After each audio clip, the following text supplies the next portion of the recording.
एक वृक्ष की डाल पर दो पक्षी बैठे हुए थे। उनमें एक कौवा था और एक कबूतर था। दोनों के बीच अक्सर धर्म चर्चाएं होती रहती थी। कबूतर शाकाहारी पक्षी था और कौवा मांसाहारी। दोनों की बुद्धि में कहीं से कहीं तक समानता ना थी। वे अपनी अपनी कहानियां सुनाकर तर्क दिया करते थे। एक दिन कबूतर ने कौवे से पूछा, मित्र, तुम जानते हो लोग तुमसे नफरत क्यों करते हैं? तुमसे घृणा क्यों करते हैं? क्योंकि तुम्हारा खान पान ठीक नहीं है।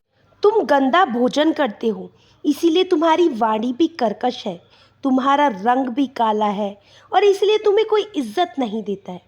कौवा बोला, नहीं मित्र, खाने से कोई फर्क नहीं पड़ता। संसार में सब कुछ खाने के लिए ही तो होता है। तब कबूतर कहने लगा, हे मित्र, इस संबंध में मैं तुम्हें एक कहानी सुनाता हूँ, ध्यान देकर सुनना।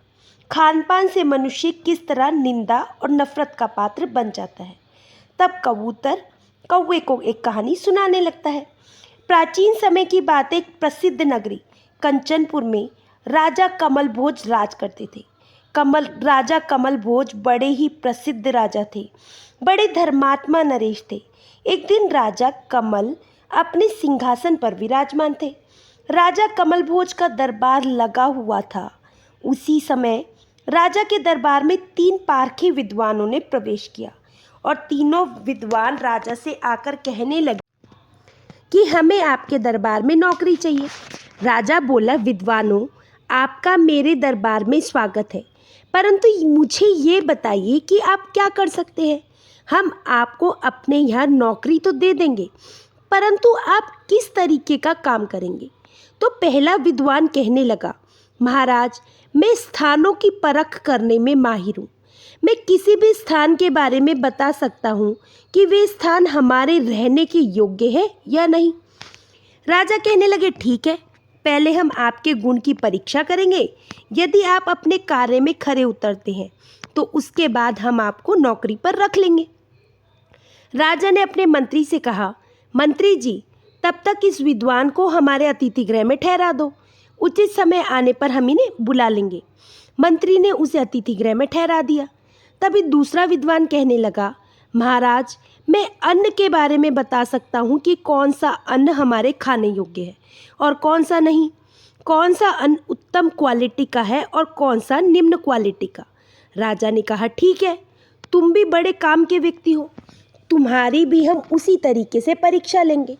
उसके बाद यदि आप अपने गुण में सफल सिद्ध हुए तो हम आपको अपने यहाँ आजीवन नौकरी पर रख लेंगे। राजा भी उन्हें भी अतिथि गृह में ठहरा देता है। उसके बाद तीसरा विद्वान बोला, महाराज, मैं भोजन का पारखी हूँ। मैं भोजन को देखकर बता सकता हूँ कि वे भोजन हमारे ग्रहण करने योग्य है या नहीं। राजा ने उसे भी अपने अतिथि गृह में ठहरा दिया।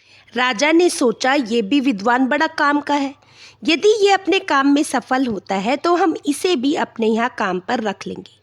इस प्रकार से राजा ने उन तीनों विद्वानों को अपने यहाँ अतिथिशाला में ठहरा दिया। धीरे धीरे समय गुजरता चला गया और एक दिन राजा कमल भोज ने कहीं बाहर जाने का निश्चय किया। सोचा, कुछ दिन के लिए हमें घूमना चाहिए। घूमने का विचार बनाया और चलने लगे। तो राजा साहब का जो स्थान परखने वाला व्यक्ति था उसे अपने साथ ले गए और वहाँ से जाने लगे। चलते चलते महाराज को सांझ हो गई। महाराज किसी स्थान पर पहुँच गए।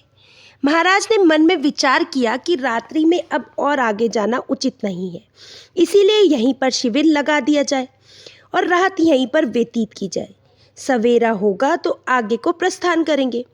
वे व्यक्ति बोला, महाराज, जैसी आपकी इच्छा, आप जहाँ ठहरना चाहते हैं मैं भी आपके साथ वहीं पर रुक जाऊंगा। तब राजा ने देखा कि वहीं पास ही में एक बड़ा सुंदर गांव था। उस गांव से बाहर एक बहुत ही शानदार झोपड़ी बनी हुई थी। प्राचीन समय में झोपड़ियाँ ही ज़्यादा होती थी। उस झोपड़ी के बाहर 4 पाई पड़ी हुई थी।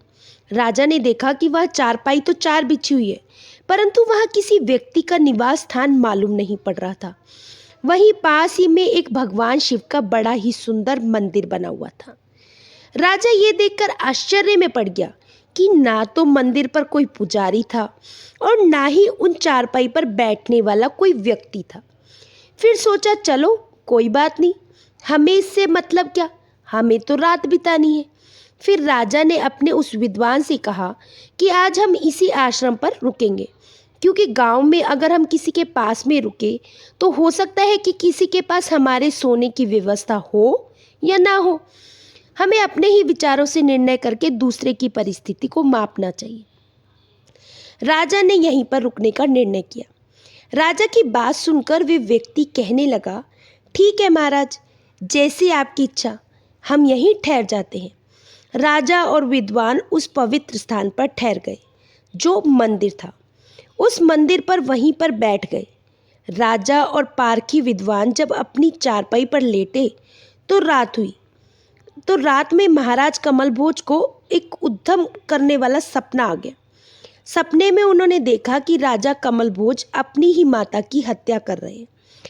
ऐसा भयानक सपना देखकर राजा की नींद टूट गई। राजा कमल भोज चारपाई से उठकर बैठ गए। उनके चेहरे पर पसीना था। वे बड़े घबराए हुए थे और घबराते हुए स्वर में वे अपने उसी विद्वान को जगाने लगे और उससे कहने लगे, हे विद्वान, हमें इस समय रात्रि में घर चलना चाहिए। हो सकता है कि राजमाता पर कोई बड़ा संकट हो। तो वह पारखी व्यक्ति कहने लगा, महाराज शांत हो जाइए, हमें घर चलने की कोई आवश्यकता नहीं है, क्योंकि जो आप सोच रहे हैं नरेश, वे मैं पहले से ही जानता हूँ। राजा कहने लगे, आप जानते हैं? आप क्या जानते हैं? राजन, जो आपने अभी स्वप्न में देखा वे स्थान का प्रभाव है। आपकी माता पर कोई संकट नहीं है। देखने में तो यह भगवान शिव का मंदिर है, परंतु हे महाराज, इस मंदिर परिसर में रहने वाला पुजारी ने अपनी माता की हत्या कर दी थी। इसी कारण आपको ये सपना दिखाई दिया। ये सुनकर राजा को बड़ा आश्चर्य हुआ और राजा कहने लगा, स्थान का प्रभाव, ये कैसे हो सकता है? तब राजा उस पारखी विद्वान की बात का परीक्षण करने के लिए सुबह होते ही उस गांव के व्यक्तियों को अपने पास बुलाता है। जब गांव के लोग आ गए तो उनसे महाराज कमलभोज कहने लगे, हे गांव के लोगों, यहाँ इतना पवित्र स्थान है, परंतु यहाँ हमें कोई भी पुजारी, पंडित या कोई आचार्य दिखाई नहीं दिए। यहाँ कोई रसोई घर भी दिखाई नहीं पड़ता। जब भगवान शंकर का मंदिर बना हुआ है तो यहाँ किसी न किसी पुजारी को रहना चाहिए। राजा के पूछने पर गांव के लोगों ने बताया, महाराज, इस मंदिर पर पहले एक पुजारी रहता था। एक दिन पुजारी ने किसी बात पर क्रोध के आवेश में अपनी माता की निर्मम तरीके से हत्या कर दी। उसी पाप दोष के कारण राजन, ये स्थान अपवित्र हो गया है। हम स्थान के दर्शन करने भी नहीं आते। राजा ने जब ये बात सुनी तो अपने साथ आए स्थान की परख करने वाले विद्वान को राजा ने बहुत शाबाशी दी। राजा कहने लगे, विद्वान, तुम वाकई में ही बहुत योग्य हो। मैं तुम्हें अपने यहाँ नौकरी पर रख लेता हूँ। राजा साहब वहीं से उस विद्वान को साथ लेकर अपनी राजधानी लौट आए। राजा ने घर आकर देखा तो उनकी माता राजमहल में कुशल पूर्वक थी। माँ को देखकर राजा बहुत ही संतुष्ट हुए और फिर जाकर अपने राज्य के सिंहासन पर विराजमान हो गए। फिर उस स्थान पर परखने वाले विद्वान को बुलाया और भरे दरबार में उसके बारे में राजा साहब कहने लगे, हे दरबारियों, यहाँ से जाने के बाद हम किसी स्थान पर ठहरे हुए थे और उस स्थान के बारे में इस विद्वान ने ये बताया कि इस स्थान पर कुछ समय पहले हत्या हुई थी। ये स्थान रहने के योग्य नहीं है, अपवित्र स्थान है, जबकि देखने में भगवान शंकर का वह मंदिर बना हुआ था। राजा ने अपने सभासदों से ये कहा कि मैंने जब उसकी जांच की और पड़ोस के ग्रामीणों को बुलवाया तो उन्होंने बताया कि महाराज, इस मंदिर में रहने वाला पुजारी ऐसा क्रूर व्यक्ति था कि उसने अपनी माता की निर्मम हत्या कर दी थी। इसीलिए बात बिल्कुल सत्य निकली। तब राजा ने उसी विद्वान से पूछा, विद्वान, आपको ये कैसे पता चला कि वे स्थान रहने की योग्य नहीं है? तो विद्वान राजा के दरबार में कहने लगा, महाराज की जय हो। हम जिस स्थान पर रहते हैं उसका प्रभाव उसी स्थान पर उसी समय पर आरंभ हो जाता है। महाराज, जब हम गंगा स्नान को जाते हैं तो ये आपके मन में अच्छे विचार आएंगे। आप शमशान घाट पर जाएंगे तो वहाँ पर कुछ अलग विचार आएंगे। आप मंदिर में जाएंगे तो वहाँ ईश्वर की भक्ति के विचार आएंगे। आप किसी ऐसी जगह पर जाएंगे जहाँ शराब बेची जाती हो तो उस स्थान पर आपके मन में वहाँ का दूषित वातावरण भर जाएगा। महाराज, अगर आप युद्ध भूमि में जाएंगे तो आपके मन में रणभूमि के विचार आएंगे। हे राजन, इसीलिए स्थान का बड़ा महत्व होता है। हर स्थान का अलग अलग वातावरण होता है। वहाँ घटने वाली घटना इस जगह को अपने में समेट लेती है। वहाँ जो भी बोलता है, वहाँ जो भी होता है, अच्छा बुरा, उस जगह पर प्रभावी हो जाता है। वहाँ पहुंचकर वहाँ का माहौल आपके अंदर के विचारों को, सोच को अपनी तरह बनाने का प्रयास करता है। जिस स्थान पर जो व्यक्ति रहता है उस पर उसी स्थान पर वातावरण हावी होने लगता है। इसीलिए मनुष्य को ये सलाह दी जाती है कि अपना आवास, अपना रैन बसेरा, अपना ठिकाना उसी स्थान को बनाना चाहिए जो स्थान पवित्र हो, जिसके चारों ओर का वातावरण साफ स्वच्छ हो, जहाँ रहने वाले लोग धर्मात्मा और सज्जन हो, जहाँ किसी तरह के व्यसनी लोग ना रहते हों, जहाँ किसी जीव की हिंसा ना होती हो, जहाँ चरित्रवान लोग रहते हों। उस जगह का पुराना इतिहास भी लोगों से मालूम कर लेना चाहिए, क्योंकि आप जहाँ रहते हो आप और आपके बच्चे वैसे ही बन जाते हैं। यही सत्य है। इधर वे कबूतर बोलता है, हे कौवे मित्र, आगे सुनो। पारकी विद्वान कहने लगा, महाराज जानते हो मैंने उस जगह के बारे में किस तरह अनुमान लगाया। जैसे ही मैंने उस स्थान में प्रवेश किया तो मेरे मन में हत्याएं, अपराध, जघन्य कृत्य सामने आने लगी। मेरे विचार बदल गए, मेरे मन में हिंसात्मक बातें आने लगी। तो मैं समझ गया कि इस स्थान पर ज़रूर किसी ने हत्या की है। उस विद्वान की बात सुनकर राजा बड़े प्रसन्न हुए। राजा ने उन्हें अपने यहाँ आजीवन नौकरी दे दी। उस स्थान पर रहने वाले की परीक्षा तो ले ली, परंतु अब दूसरे विद्वान की बारी थी। राजा का एक प्रसिद्ध व्यापारी था जो राजा के लिए अन्न का भंडार करता था।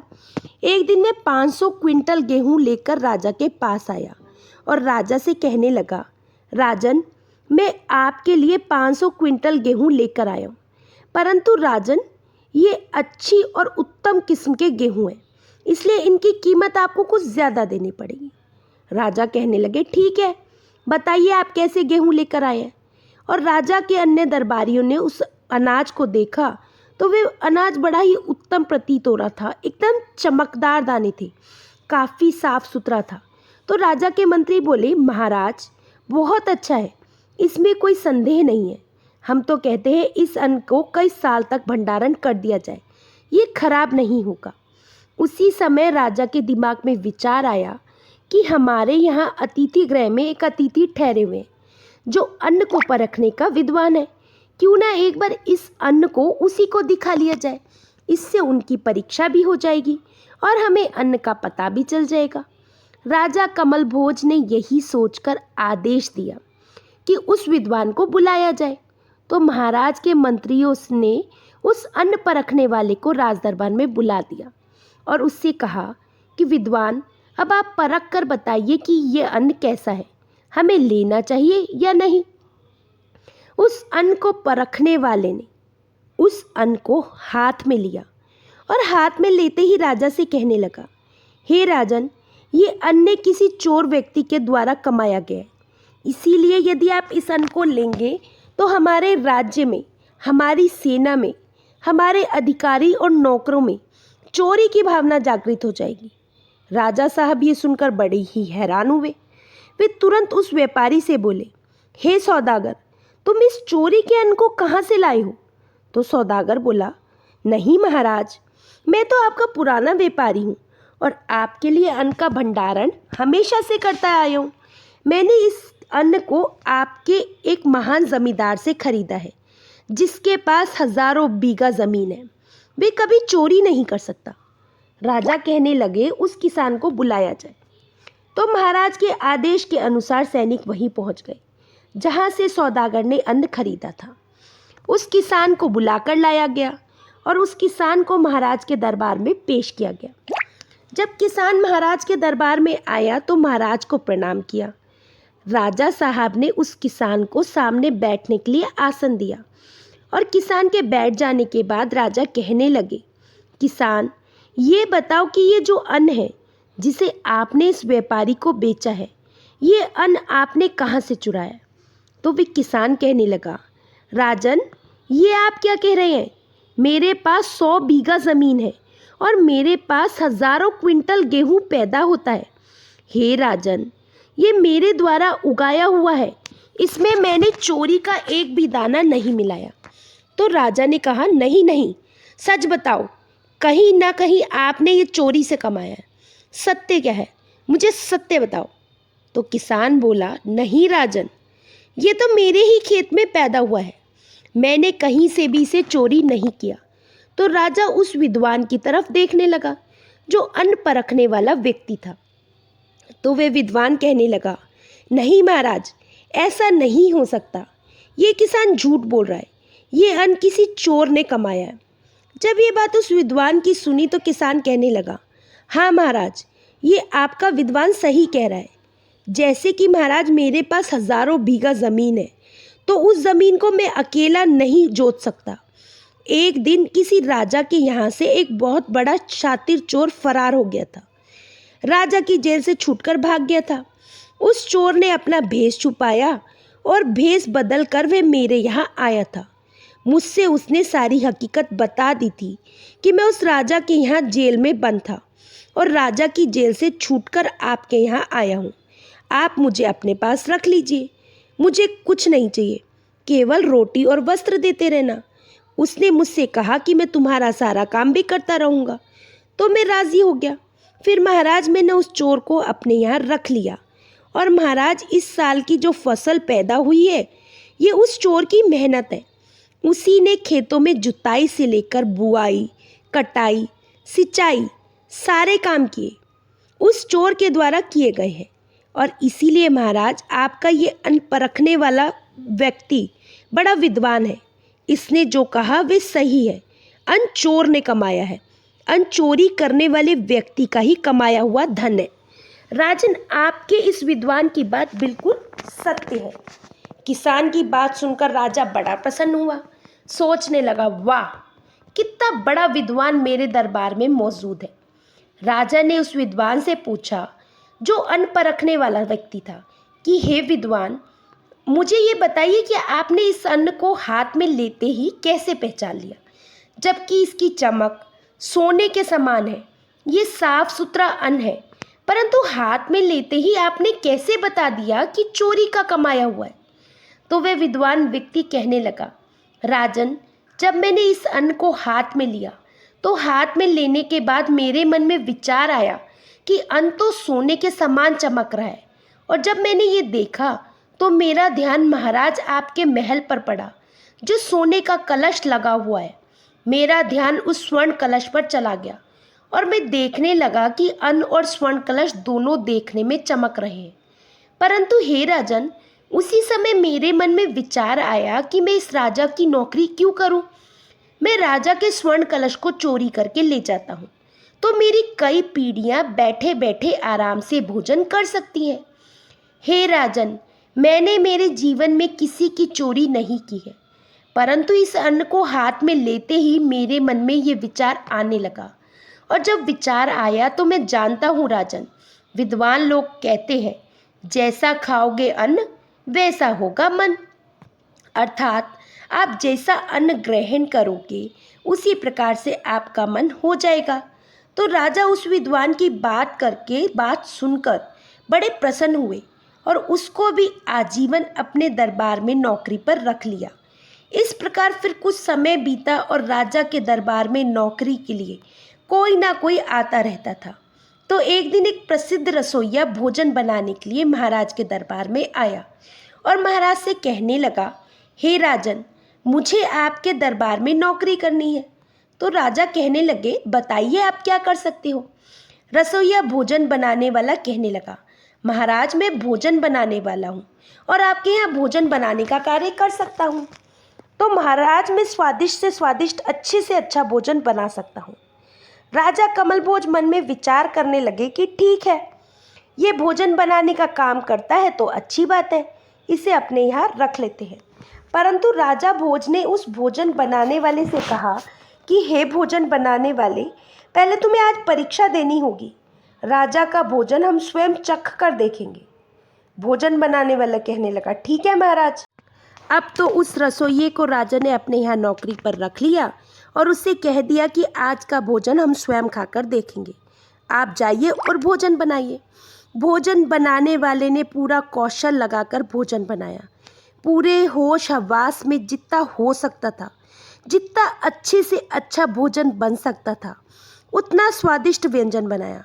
और जब भोजन तैयार हो गया तो महाराज कमलभोज को उस रसोइये ने बुलाया कि महाराज, हमने जो भोजन बनाया है आप उसे देख सकते हैं कि भोजन कैसा है। अपने मंत्रियों के साथ और उस भोजन को परखने वाले के साथ महाराज अपने रसोई के घर में पहुँचे। राजा ने जब भोजन को खाकर देखा तो भोजन बड़ा ही स्वादिष्ट था, बहुत ही अच्छा भोजन बनाया था उसने। उन मंत्रियों ने भोजन को खाया तो मंत्री कहने लगे, महाराज, हमने बहुत भोजन बनाने वाले को देखा है, परंतु ऐसा कुशल भोजन बनाने वाला हमारे राज्य में पहली बार आया है। हे महाराज, इसको आपको यहाँ नौकरी पर रख लेना चाहिए।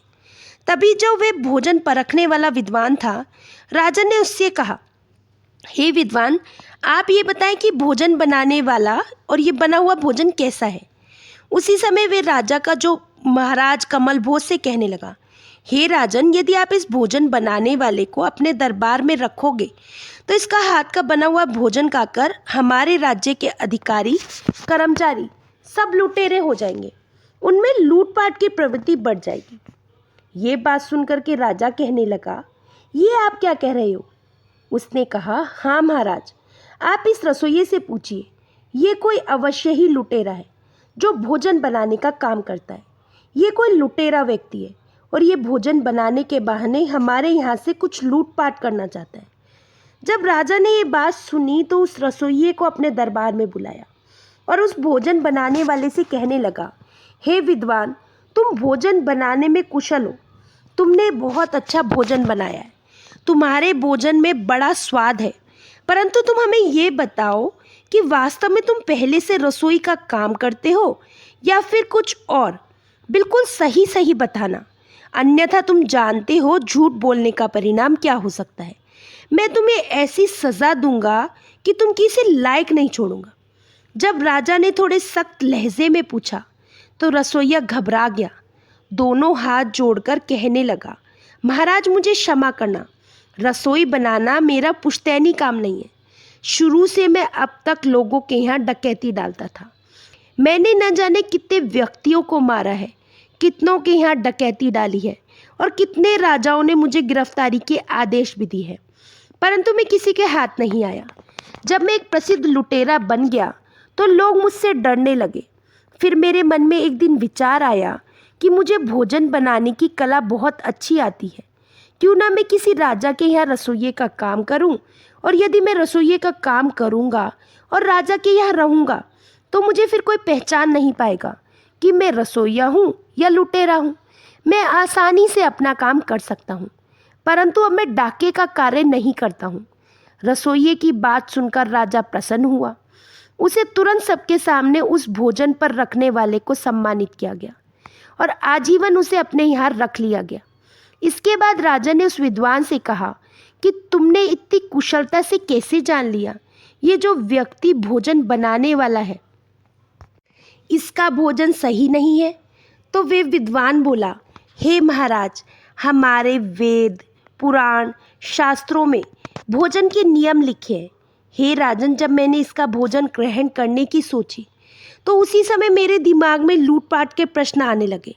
मैं सोचने लगा कि महाराज के गले में स्वर्ण हार है, मुझे आपका हार दिखाई दे रहा था और मैं सोचने लगा कि यदि राजा के गले से मैं इस हार को छीन लूं तो मेरा जीवन आनंद से कट जाएगा। इसीलिए हे महाराज, यदि रसोइये को आपने रखा तो आपके राज्य का संचालन खराब हो जाएगा, आपके अधिकारी आपकी सेना की जवान लुटेरे हो जाएंगे। महाराज, यदि आपके अंदर शुद्ध और पवित्र बुद्धि से बनाया हुआ भोजन जाता है तो उसकी बुद्धि भी शुद्ध और पवित्र रहती है। दूषित भोजन या दुष्ट बुद्धि से बनाया हुआ भोजन खाने वाले की बुद्धि भी कलुषित हो जाती है, उसकी बुद्धि भी भ्रष्ट हो जाती है। सात्विक भोजन सात्विक विचार बनाता है, तामसिक भोजन आपके दिमाग में क्रोध भरता है। इसीलिए मनुष्य को अपने खान पान का विशेष ध्यान रखना चाहिए। रसोई में जो नारियां भोजन बनाती हैं, उन्हें इस बात का ध्यान रखना चाहिए कि भोजन बनाते समय उनका दिमाग शांत हो, किसी तरह की क्रोध की भावना मन में ना हो, किसी से द्वेष की भावना ना हो। यदि वे क्रोध युक्त बुद्धि से या द्वेष की भावना से लेकर भोजन बनाती हैं, तो खाने वाले के अंदर भी वही क्रोध, वही ईर्ष्या, वही द्वेष जन्म लेता है। जब तक स्त्री क्रोध में भोजन बनाती है, तो उस भोजन को ग्रहण ना करें। चोरी का भाव मन में है, किसी को मारने का भाव मन में है, किसी को लूटने की बात मन में चल रही है, तो उसका प्रभाव भी पड़ता है।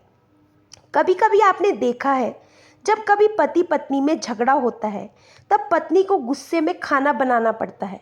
तब उसके पति के मन में विचार आता है कि मैं इसका हाथ का बना खाना नहीं खाऊंगा, मैं खुद ही बनाकर खाऊंगा।